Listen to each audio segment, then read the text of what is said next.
Welcome to Bengals Breakdown, your go-to spot for everything Cincinnati Bengals. Let's get right into it because even in a quiet July, there's drama brewing in the jungle. We've got major updates today on Trey Hendrickson's contract situation, a look at rookie Shamar Stewart's rise, and we'll close with an eye on the offensive line shuffle that could define the Bengals season. Let's kick things off with Hendrickson, because this one's heating up fast. Trey is still under contract for another year, but he's not interested in waiting around. And honestly, he's got a case. Back-to-back seasons with 17.5 sacks, relentless pressure off the edge, and leadership that doesn't show up on stat sheets. Yet his current deal doesn't even scratch the surface compared to guys like Myles Garrett, who's now commanding $40 million per year. Trey sees that number and says, "Why not me?" But before we dive deeper into Hendrickson's future and what this means for the Bengals front office, take one quick second. Subscribe to the channel. Tap that like button. And don't forget the bell icon so you never miss a major Bengals update, whether it's breaking news or hidden gems from training camp. All right, let's keep it moving. Hendrickson's not just chasing money, he's chasing respect. And the Bengals are at a crossroads. Do they pay a proven leader who's outproducing his contract, or gamble that they can replace elite edge pressure in today's league?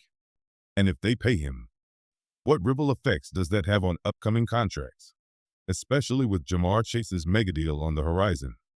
We'll break that down next. Plus, what we're hearing out of camp about Shamar Stewart, and why the Bengals' O-line is quietly one of the most important storylines heading into preseason. So the big question is, why hasn't Trey Hendrickson gotten paid yet? From a production standpoint, he's done everything you'd want from a franchise pass rusher. But the Bengals still haven't budged. And while some analysts, like Mina Kimes, argue that Hendrickson has all the leverage, that claim feels shaky when you look at the facts. Trey is still under contract. He signed a deal that now looks like one of the best free agency steals in Bengals history. Cincinnati got elite-level output at a mid-tier price, and the front office is catching flack for that? Let's be honest. They played it smart. Sure, from Hendrickson's perspective, he's outperformed the deal. No doubt. But the Bengals didn't break any rules. They didn't undercut him. They just nailed the negotiation. That's not something to criticize. It's something to recognize. Now, here's where it gets interesting. Joe Burrow has a history of going to bat for his teammates. He publicly backed Ja'Marr Chase and T. Higgins, saying they had to be taken care of. And the organization responded. But when it comes to Hendrickson, Burrow's support has been quieter, not absent, but not the same level of urgency either. And that's the key dynamic here. The Bengals don't often shift their stance unless #9 speaks up loud. And so far, Hendrickson's waiting for that kind of endorsement. This could stretch deep into training camp. And yes, it could become a distraction. But compared to last year's off-field noise with both wideouts and Hendrickson in limbo, this is a storm the Bengals can manage. As Burrow said himself earlier this offseason, one distraction is better than three. The real question is, will this contract standoff end in frustration, or will someone blink first? We're about to find out. This is the reality of life in the NFL. Talent demands value, and timing matters just as much as performance. The Trey Hendrickson standoff. It's not just about one player. It's about how this team sees its own ceiling. Some voices around the league are blunt. No Hendrickson, no Super Bowl run. That's a bold take. And while Hendrickson is undeniably one of the most disruptive edge rushers in the league, it's fair to ask, can the Bengals survive without him? Let's not sugarcoat it. Cincinnati's defense hasn't been elite these past 2 seasons. Solid at times, yes, but not dominant. So while Hendrickson's presence absolutely elevates this unit, it's also true that younger, cheaper players might help fill that gap, even if they don't replicate his production. It comes down to how much you're willing to pay for pressure. With Burrow already eating a massive slice of the cap, and Ja'Marr Chase's deal locking in soon, the Bengals have to be careful. Hendrickson wants his share, and the front office is doing the math on whether that fits into the long-term formula. Then there's the bigger question. Does Hendrickson actually hold out? He's hinted at it. But will he really skip week one? That's a move that puts heat on the locker room and pressure on the franchise. If the Bengals blink, it might set a precedent. If they don't, they risk weakening a defense that already has question marks.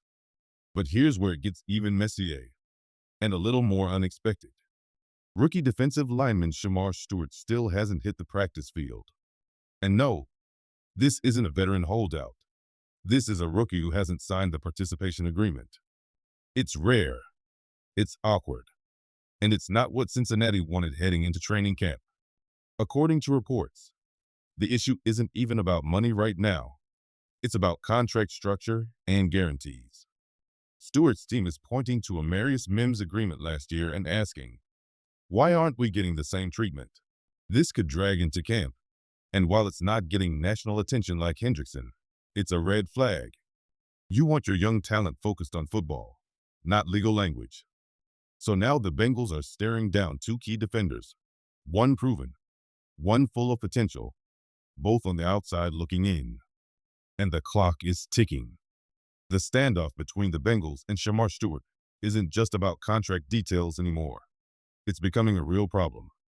Let's call it what it is. This is a team that needed to nail their first-round pick, and instead, they're caught in a stare down that's going nowhere fast. Every day Stewart stays off the field is another day of lost development, and another question mark hovering over a draft pick that already raised eyebrows. Remember, this wasn't a safe pick. Stewart's college production was underwhelming. Just 4.5 sacks over 3 years. The Bengals took a swing based on upside, not stats. That's fine, if he's on the field. But right now, he's not. No practices, no rookie reps, and training camp is closing in. What makes this worse is the context. Cincinnati needs help on the defensive line, regardless of what happens with Trey Hendrickson.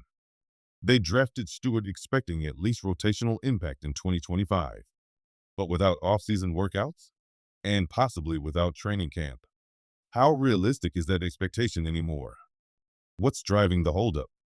It comes down to contract language, specifically protection clauses in case of default. The Bengals are trying to reset the tone on how rookie contracts are written. Stewart's camp isn't having it. They're pointing at what past first-rounders got, asking why he's being treated differently. And to be fair, this isn't unusual league-wide. Plenty of NFL teams have baked in protections in rookie deals. The twist is, this is the first time Cincinnati is going this route.